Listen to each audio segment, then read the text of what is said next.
नमस्कार, मैं हूँ राकेश और आप मुझे सुन रहे हो टैक्स जंक्शन पर। तो दोस्तों, नए फिनांस बजट के हिसाब से आपको जो डिविडेंड मिलेगा कंपनी से या फिर म्यूचुअल फंड स्कीम से आपको डिविडेंड मिलेगा, उस पे आपका टीडीएस कट सकता है। आइए लेते हैं उस बारे में डिटेल में जानकारी। तो 1 अप्रैल से अगर आपको कोई भी डोमेस्टिक कंपनी है वो अगर डिविडेंड देती है, या फिर आपने कोई म्यूचुअल फंड स्कीम में अगर आपने कोई इन्वेस्टमेंट करे या फिर कोई शेयर्स खरीदे हैं डोमेस्टिक कंपनी के और उस पर अगर आपको डिविडेंड मिला, तो आपका टीडीएस कट सकता है। अगर आपका डिविडेंड 5,000 के ऊपर गया तो ही आपका टीडीएस कटेगा, और वो टीडीएस कटेगा 10% टीडीएस इनकम टैक्स रेट से आपका टीडीएस कटने वाला है। ये इनकम टैक्स की प्रोविजन है 94K की, जो इंक्लूड करी गई है नए फिनांस बजट में। क्योंकि पुराने हिसाब से क्या होता था कि डबल टैक्स लगता था सेम इनकम पे। जैसे म्यूचुअल फंड स्कीम में कंपनी जो है वो एसेट मैनेजमेंट कंपनी को डिविडेंड देती थी, और एसेट मैनेजमेंट कंपनी अपने को मतलब इन्वेस्टर्स को डिविडेंड देती थी, तो उसमें डबल टैक्स लगता था, डिविडेंड डिस्ट्रीब्यूशन टैक्स। लेकिन ये केस में फिलहाल आपको एक ही बार टैक्स लगेगा, वो है टीडीएस का।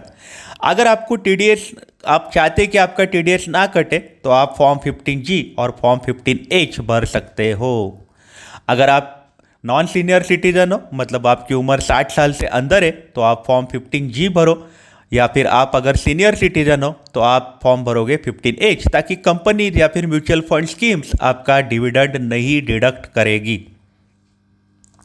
लेकिन उसके लिए फॉर्म 15G और H के लिए कंडीशन है, अगर आपका टोटल डिविडेंड जो है वो आपके मैक्सिमम एग्जेम्पशन लिमिट से भी ज़्यादा हुआ, तो फिर आपका डिविडेंड पे आपको फॉर्म 15G नहीं भर सकते, आपको टैक्स टीडीएस कटेगा, आपको टैक्स भरना ही पड़ेगा।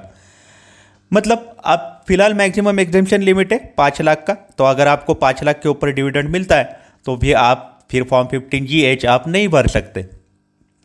और अगर आपका इनकम टैक्स सारे का सारा इनकम मिला के उसमें डिविडेंड भी ऐड करके अगर आपका इनकम टैक्स नील आ रहा है, तो ही आप फॉर्म 15G और H भर सकते हो। अगर आपकी टैक्स अमाउंट आ रही है तो फिर आप फॉर्म 15G और H नहीं भर सकते हो, ध्यान रखिएगा।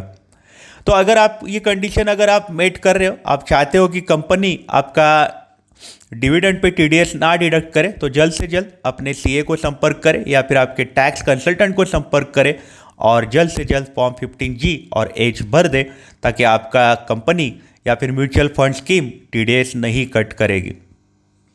एनीवे, आपको हमारा ये वीडियो कैसा लगा हमें ज़रूर बताइएगा। देखते रहिए, सुनते रहिए टैक्स जंक्शन। घर से बाहर नहीं निकलिएगा, हमारे चैनल को सब्सक्राइब करिएगा। Have a nice day, take care.